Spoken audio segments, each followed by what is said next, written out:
앞서 가룟 유다는요, 군대와 또 대제사장들과 그리고 바리새인들에게 얻은 아랫 사람들을 데리고 와서 예수님을 결박해서 먼저 안나스의 집으로 데려갑니다. 안나스는 당시 최고 권력을 가지고 있고 종교 세력을 대표하는 인물입니다. 당시 사람들은 성전에서 제물로 바칠 짐승을 파는 곳을 안나스의 시장이라고 불렀습니다. 마태복음 2장을 보면 예수님께서 성전 안에서 매매하는 사람들을 내쫓으시면서 성전을 강도의 소굴로 만들었다라고 하셨습니다. 즉 그래서 예수님은 안나스에게 증오의 대상이었고요, 반드시 제거해야 할 인물이었습니다. 그래서 가장 큰 권세를 가지고 있는 안나스에게로 예수님을 잡아가 신문하는 것이죠. 자, 그런데 그 누구도 대항할 수 없는 절대 권력 앞에 제자들은요 다 도망갔습니다. 그런데 다시 돌아온 제자들이 있다라는 것을 알려줍니다. 15절을 보면요, 결박당하신 주님을 누가 따라갑니까? 시몬 베드로와 또 다른 제자 한 사람이 예수를 따르니라고 말하고 있습니다. 자, 베드로와 또 다른 제자 한 사람은요 도망갔지만 다시 주님을 따르기 시작했다는 것입니다. 또 다른 제자 한 사람, 이 사람은 누구겠습니까? 유다라고 불리는 다데오라고 말하기도 하고요, 아리마대 요셉이다라고 그렇게 보는 견해도 있지만 대다수의 견해는 요한복음의 저자 사도 요한으로 보는 견해가 지배적입니다. 자, 그런데 왜 요한으로 보지 않을까요? 그 이유는요, 그 사람이, 이 제자가 대제사장과 아주 친밀한 관계에 있기 때문에 그렇습니다. 여기 15절 말씀에 보면요, 대제사장과 아는 사람이라고 얘기하고 있습니다. 여기에서 아는이라는 이 단어는요, 그냥 일반적인 그 관계를 말하는 게 아니라 조금 더 친밀한 그 관계를 말하는 단어입니다. 자, 요한의 출신은 갈릴리 어부 출신입니다. 근데 당시 최고의 권력자인 안나스와 친밀해서요, 자신뿐만 아니라 베드로를 자연스럽게 집안으로 들어오게 할 수 있는 그런 권력을 가지고 있다라고 볼 수가 없다는 것입니다. 자, 뿐만 아니라 베드로가 지금요 예수님을 따라다녔던 제자로 의심을 이제 받게 되어집니다.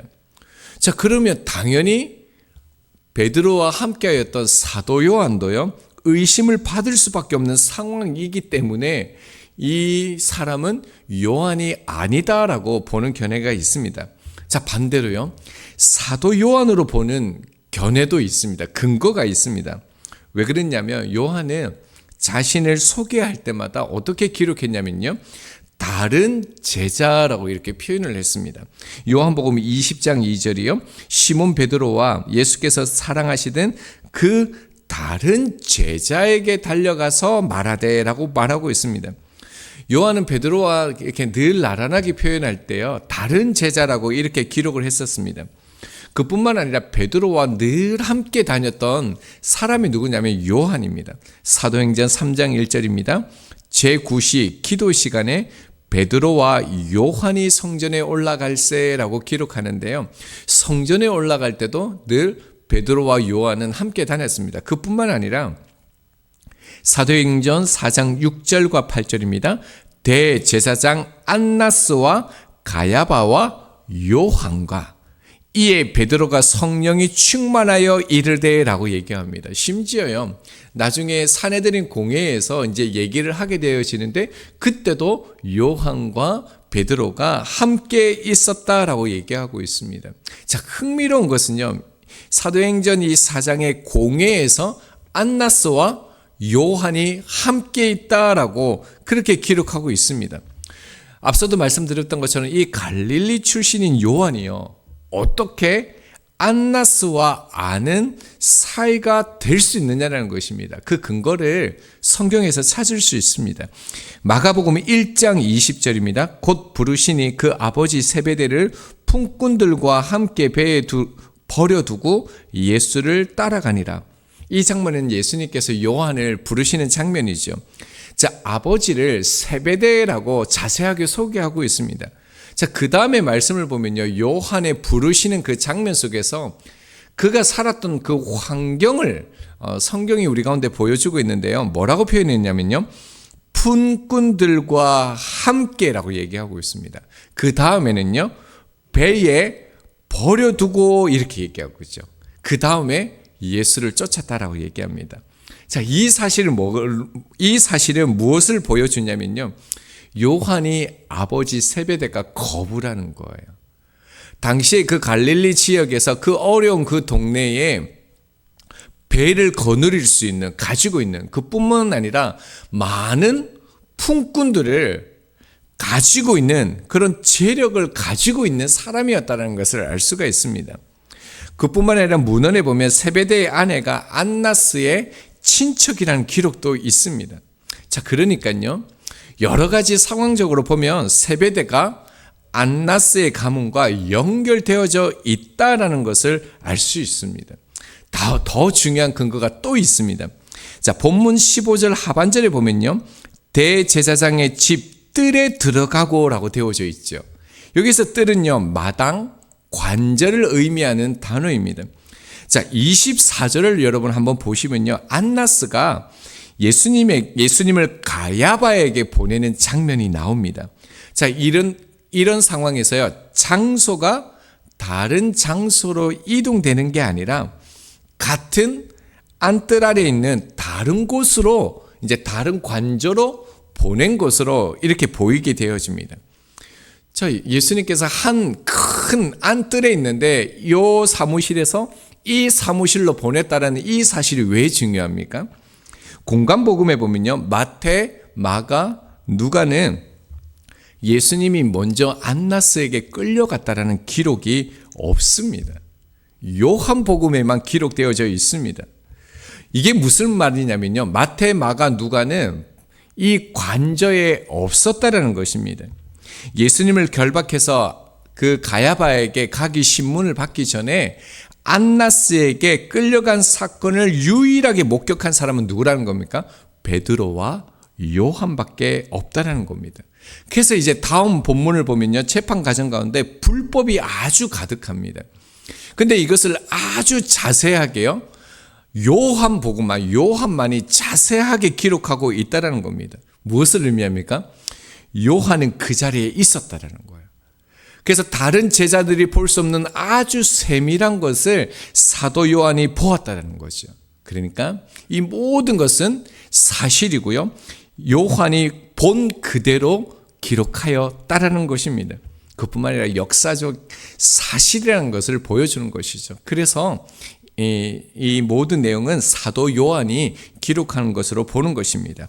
자, 16절을 보면요, 베드로는 문 밖에 서 있는지라 대제사장을 아는 그 다른 제자가 나가서 문 지키는 여자에게 말하여 베드로를 데리고 들어오니라고 말합니다. 자, 베드로는 안나스의 집에 당연히 들어갈 수도 없고요, 들어가서도 안 되는 사람이죠. 그래서 요한이 문 지키는 여자에게 말하고 베드로를 데리고 들어오게 되어집니다. 자, 17절 보면 이제 집들로 들어간 베드로에게 곧장 위기의 순간을 마주하게 되어집니다. 문 지키는 여종이 베드로에게 말하되 너도 이 사람의 제자 중 하나가 아니냐 하니 그가 말하되 나는 아니라 하고, 자, 문지기 여종이요, 베드로를 알아본 거예요. 그래서 너 예수님의 제자 아니야 라고 지목했기 때문이죠. 지금 제자들은요, 로마 군사들과 대제사장의 그 무리들을 피해서 다 도망친 상태입니다. 그래서 베드로는요, 자기를 알아보는 그 문지기 여종 앞에요, 나는 아니다 라고 말하게 되어집니다. 이 장면이 베드로가 예수님을 부인하는 첫 번째 장면이 되어집니다. 자, 이 장면을 우리가 유심히 보면서요, 어떻게 베드로가 예수님을 부인하는지에 대해서 우리가 좀 살펴보고 싶은데요, 요한복음 13장 37절이요, 베드로가 이르되 주여 내가 지금은 어찌하여 따라갈 수 없나이까? 주를 위하여 내 목숨을 버리겠나이다. 얼마나 근사합니까? 우리가 이 본문을 보았을 때 이 고백은 분명히 진실한 고백이 맞습니다. 예수님을 사랑했죠. 그래서 목숨을 버리겠다라고 얘기했고요, 군대가 왔을 때도 칼을 빼었던 사람입니다. 15절에 보았던 것처럼 다른 제자들은 다 도망갔어요. 그런데 그 양심, 주님을 향한 그 마음 때문에 무섭지만 두려웠지만 베드로는 어떻게 했습니까? 그 사랑 앞에서요, 그 마음을 돌이켰던 사람입니다. 그래서 도망가던 그의 발걸음을 멈추어서요, 예수님과 함께 하고 싶었습니다. 자, 그런데 이런 베드로가요, 말씀에 보면요, 문 지키는 여종이라고 얘기를 하고 있는데, 원문으로 보면요, 문 지키는 나이 어린 여자아이로 해석되어지고 있습니다. 이 나이 어린 여자 앞에서 부인하게 되어지죠. 근데 더 놀라운 것은요, 다시요, 하반절에 보면 너도 이 사람의 제자 중 하나가 아니냐 하니라고 얘기합니다. 여기에서 아니냐 이 단어는요, 매라는 이 헬라어를 써요. 이 단어가 뭐냐면 부정 의문문을 도입하는 단어입니다. 그러니까 매라고 물으면 뭐라고 대답하냐면 아니요라고 이렇게 문법적으로 대답을 해야 됩니다. 그러니까 이 어린 이 여종이 뭐라고 물은 거냐면요, 너는 예수님의 제자가 아니지, 이렇게 부정 의문문으로 물은 것입니다. 그러니까 너는 제자가 아니지, 이런 기대를 가지고 있는 거죠. 왜요? 당연히 지금 예수님이 붙잡혀 와 있고 지금 제자들을 잡으려고 혈안이 되어져 있는데 제자가 지 발로 안나스의 집에 들어온다? 상상이 안 되는 거죠. 상식적으로 맞지 않다라는 거죠. 그리고 지금 여종은요, 적대적이지도 않습니다. 확신도 없습니다. 위협적으로 너 맞지? 이렇게 한 것도 아닙니다. 그러니까 이 베드로는요, 이 여종의 질문 앞에 아니죠 라고 얘기했을 때 문법적으로도 그렇고 상황적으로도 그렇고 아니다라고 말할 수 있는 상황이었어요. 부인을 하면 안 되는 장면이 맞다라는 겁니다. 그런데 베드로가 뭐라 얘기합니까? 나는 아니다라고 얘기를 합니다. 전혀 맞지가 않는 거예요. 그러니까 오히려 나는 아니다라고 말하는 게 이상한 상황이라는 겁니다. 예수님의 관계를 부인하는 거죠. 그래서 우리는 베드로의 이런 부인을 보면서요, 이해가 되지 않는 거예요. 어떻게 이렇게 부인할 수 있냐라는 거죠. 우리가 주의 깊게 이제 세 번째까지 베드로의 이 부인하는 장면을 살펴볼 것인데요. 생명을 걸겠다고 자신했던 베드로의 그 주님에 대한 사랑, 믿음, 이것을 한순간에 무너뜨린 것은요, 로마의 군대나 무기, 대제사장의 협박이나 바리새인들의 몽둥이나 상황과 환경이 아니었다라는 거예요. 당신은 예수님의 제자가 아니죠. 이 어린 여자의 물음에 무너졌다는 것을 우리가 주의 깊게 보아야 합니다. 여종은 혹시나 물은 거예요. 아무런 위협도 없는 그런 음성이었어요. 여기에서 베드로가 무너졌다는 겁니다. 자, 그렇다면 그 이유가 무엇이라는 겁니까? 그리스도의 제자라고 말할 수 있는 상황, 그 상황 가운데 믿음을 저버리지 않을 수도 있는 상황 가운데 허무하게 무너졌던 그 이유가 뭐냐라는 것입니다. 요한복음은 예수님이 잡히시고 난 다음에 벌어지는 사건이요, 오늘 우리가 보는 이 사건이죠. 다른 복음과 좀 다르게 전개됩니다. 조금 이상해요. 마태와 마가는요, 베드로의 부인이요, 예수님이 신문 받고 난 다음에 다 진행이 되어져요. 그러니까 안나스가 막 이렇게 예수님에 대해서 그 가르친 것에 대해서 정죄하고 죄가 있다라고 말한 다음에 베드로의 이렇게 첫 번째, 두 번째, 세 번째 부인 장면이 나와요. 근데 누가복음은요, 베드로의 세 번째 부인 후에 예수님의 이제 신문이 본격적으로 나오는 거예요. 순서가 완전 다 시간적으로 다 섞여 있죠. 근데 요한복음은 또 어떻게 되어 있냐면요, 예수님이 잡혀왔는데 베드로의 첫 번째 부인, 그 다음에 뭐가 있냐면 예수님의 신문이 나와요. 그리고 그 다음에는요, 두 번째, 세 번째 베드로의 부인이 나옵니다. 특이하죠. 뭘 보여주는 걸까요? 요한은요, 예수님의 신문 받는 이 장면과 베드로의 그 부인하는 이 장면을 우리 가운데 비교해서 지금 강조해서 보여주고 있다는 것을 알 수 있습니다. 자, 예수님을 잡으러 온 동산에요. 주님은 뭐라고 얘기합니까? 5절에 보면 내가 그니다 라고 얘기하죠. 6절에도 내가 그니다 라고 선언했습니다. 이게 에고 에이미라는 단어였죠. 자, 그런데 베드로는 뭐라고 얘기했다고요? 나는 아니다. 이게요, 비슷한 단어예요. 우쿠 에이미라는 단어를 씁니다. 나는 아니다라는 거죠. 그럼 베드로는 정말 주님을 사랑했습니다. 이것은요, 예수님도 확인시켜 주셨어요. 그 베드로가 갈릴리로 다시 돌아가 고기를 잡고 있을 때 예수님께서 네가 나를 사랑하느냐라고 물으시면서 베드로가 가진 사랑을 확인시켜 주셨어요. 자, 그러니까 지금 이 상황에서 베드로가 주님을 부인한 것은요, 주님 그 자체에 대한 믿음, 그 부인을 한 것이 아니라 사실은요, 자세히 살펴보면 자기 정체성을 부인한 것입니다. 예수님의 제자라는 것을 부인한 그 이유는요, 지금 이 사도 베드로가 하나님의 뜻을 알지 못하니까 자신의 정체성도 지켜낼 수도 없더라라는 것을 보여주는 것이죠. 요한복음 17장 1절에요. 아버지여 때가 이르렀사오니 아들을 영화롭게 하사 아들로 아버지를 영화롭게 하게 하옵소서. 예수님의 모습이죠. 십자가의 때가 이르러서요, 자신의 죽음을 보고 죽음이 너무나 두려울 수밖에 없는 그 상황 가운데 주님은 어떻게 기도하셨습니까? 오히려 자신을 죽게 해달라고 그렇게 기도하셨습니다. 주님은 지금 자신에게 주어진 하나님의 뜻을 어떻게 해요? 분명하게 아셨습니다. 지금 이때 하나님의 뜻이 무엇인지, 나에게 무엇을 원하시는지 분명히 아셨습니다. 그러니까 어떻습니까? 예수님은요, 에고 에이미, 내가 그다, 자신의 정체성을 부인하지 않았던 것이죠. 그러니까 무엇을 성경이 말하고 있습니까? 하나님의 뜻을 아는 것이 우리의 정체성을 지키는 길임을 알려주는 것이죠. 호세아서 6장 3절입니다.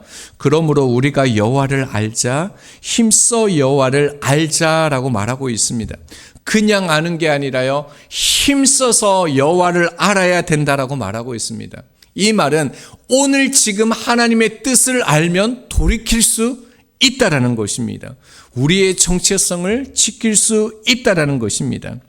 하나님의 뜻을 알지 못하면 어떻게 됩니까? 베드로처럼 당장의 지금 가장 약한 문제에서도 위기를 넘기기 위해 나는 아니다 하는 그런 선택을 한다는 것이죠. 아주 작은 일, 아주 작은 문제에도 정체성을 부인하게 되는 것이죠. 믿는 자라고 할지라도요, 하나님의 뜻을 모를 수 있다는 것, 그래서 자기 소견대로 행할 수 있다는 것을 주의해야 합니다. 따라서 우리는 지금 오늘 하나님의 뜻이 무엇인가를 분별해야 합니다. 이것은 이 기록된 하나님의 말씀으로만, 하나님의 말씀을 통해서만 하나님의 뜻을 깨달을 수 있음을 또한 명심해야 합니다. 주님은 내가 그니다라고 하셨습니다. 여러분, 이 말은요, 어려움에 부닥친 상황에서 저희에게 힘이 되고 위로가 되는 말씀입니다.